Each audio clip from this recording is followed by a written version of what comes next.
परीक्षित जी उठाए तलवार। अब परीक्षित के हाथ में देखा राजा, वो जो राजा के देश में आया था, कौन था? एक कलयुग था, एक कलयुग ही सता रहा था।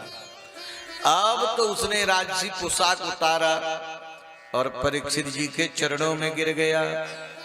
पतितं पादयोर वीरः कृपया दीन वत्सलः शरण्यो नावदिर्सुलोक्यः आह चेदं हसन्निव।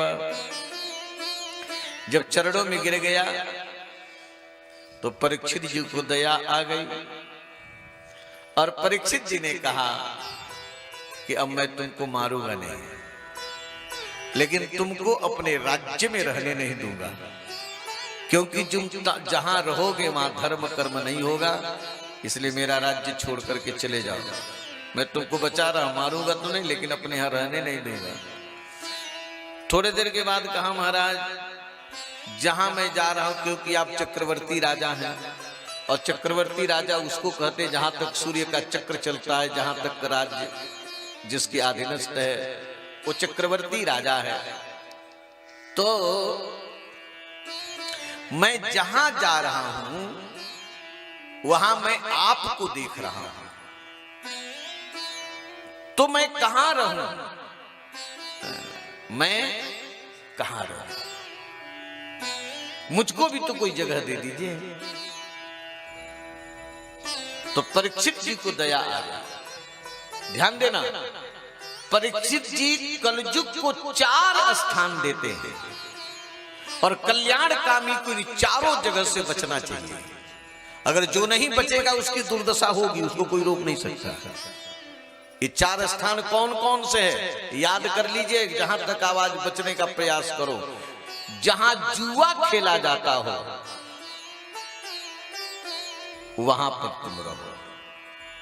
परीक्षित ने कहा जहां जुआ, बड़े ठाठ से खेलते हैं सब, जहां जुआ खेला जाता हो, जो जुआरी हो वहां तुम रहना। और जहां शराबी हो, जहां शराब पीते हो, जहां शराब की भट्टी हो वहां तुम रहना। और जहां मांस खाते हो सब, जो मांसाहारी हो, मांस खाते, वहां तुम रहना। और जहां वेश्याएं रहती हैं और जो वेश्याओं के यहां जाता हो वहां तुम रहना। ये 4 स्थान पापियों का है। अच्छे व्यक्ति ऐसे जगह नहीं जाएंगे। शराब की जगह, जुआ की जगह, मांस की जगह और वेश्या की जगह। कलयुग ने कहा कि महाराज आप खराब खराब जगह दे दिएगा, बढ़िया तो दे दे। कलयुग को खराब लगता है, लेकिन आजकल के लोगों को नहीं खराब लगता।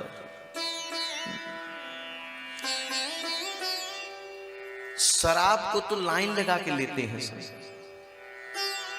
लाइन लगा। बताओ क्या कैसे? जीते जी उनको नरक, मरने के बाद नरक तो है ही।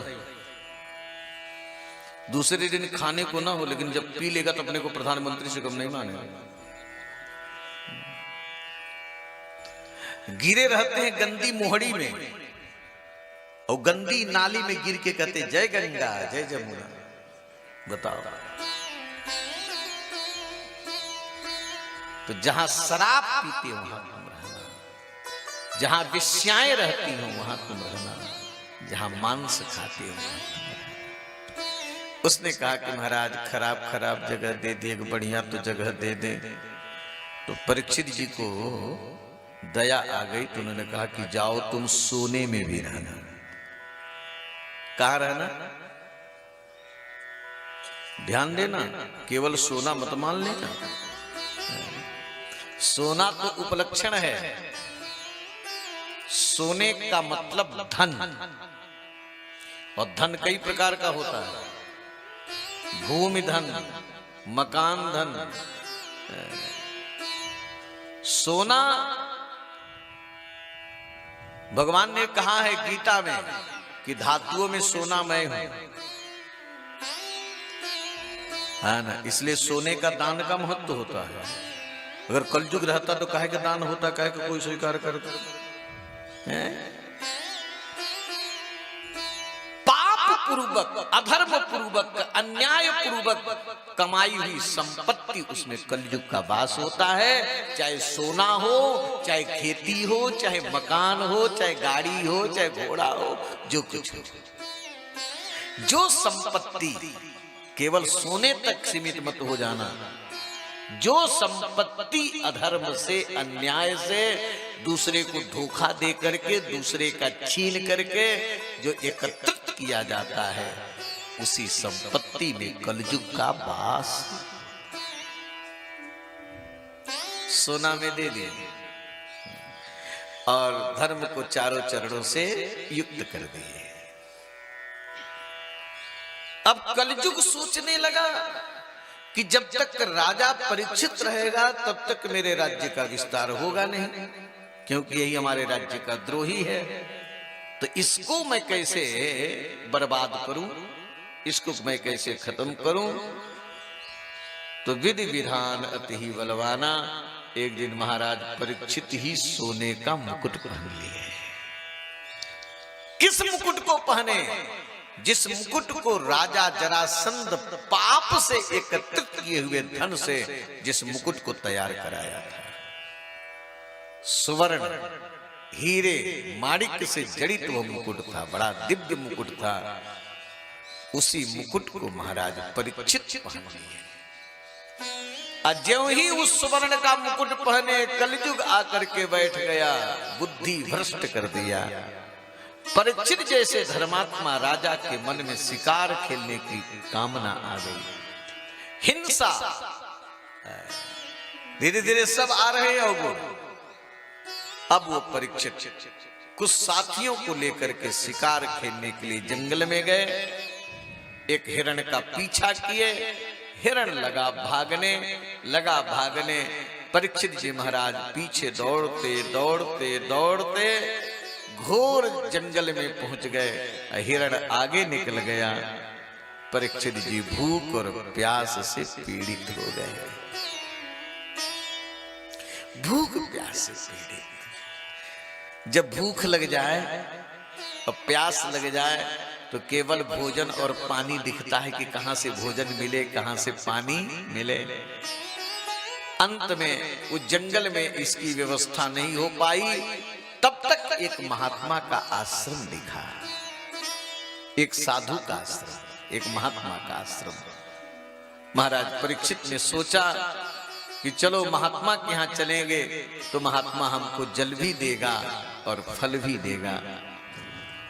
इस समीक ऋषि का आश्रम था और अंदर प्रवेश किए तो महात्मा को समाधि लगी थी। तो समाधि में बैठा हुआ महात्मा को कहां से बोध हो सके, है ना।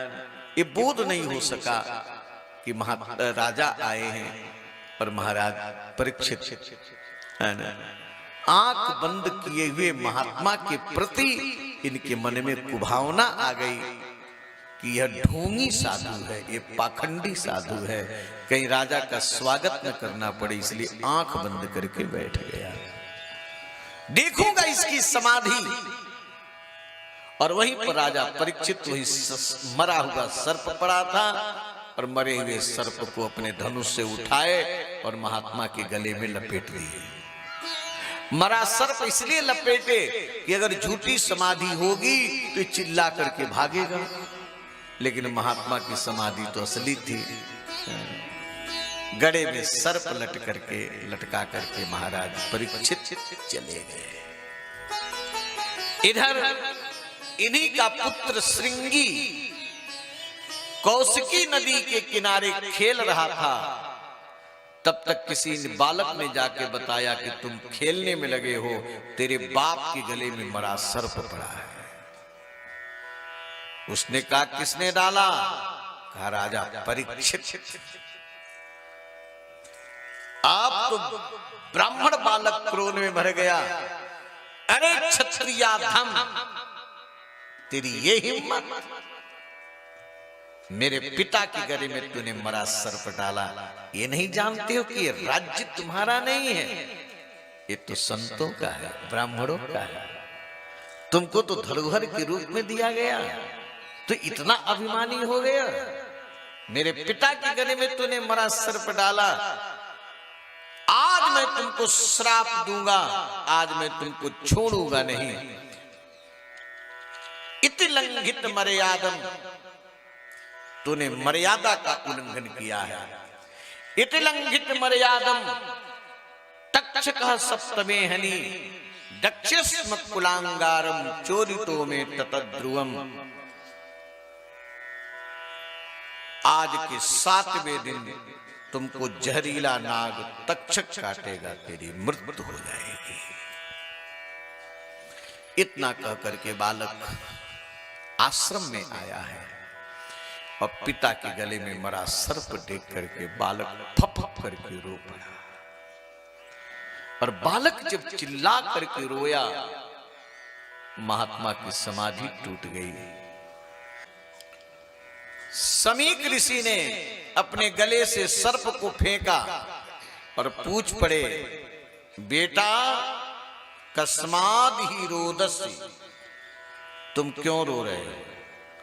बालक ने सारी स्थिति बताई और बालक ने कहा कि पिताजी, मैंने राजा परीक्षित को श्राप दे दिया, आज के 7वें दिन उसको तक्षक नाग काटेगा, उसकी मृत्यु हो जाएगी। समीक ऋषि ने कहा कि बेटा तूने बहुत बड़ा पाप कर दिया, बहुत बड़ा अधर्म तूने किया। अब इस धरातल को राजा परीक्षित जैसे धर्मात्मा राजा मिलना बहुत मुश्किल हो गया। ऐसे धर्मात्मा राजा परीक्षित को तूने श्राप दे दिया। मेरे भाई, संत की पहचान में अगर भूल हो जाए तो बहुत बड़ी भूल हो जाती है।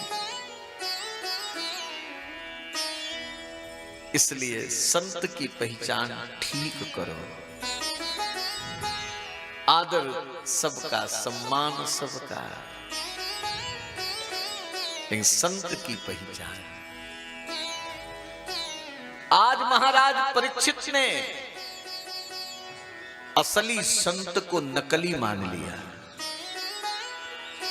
राजा प्रतापभान एक पाखंडी को असली संत मान लिए, वहां भी धोखा हुआ, बहुत बड़ा।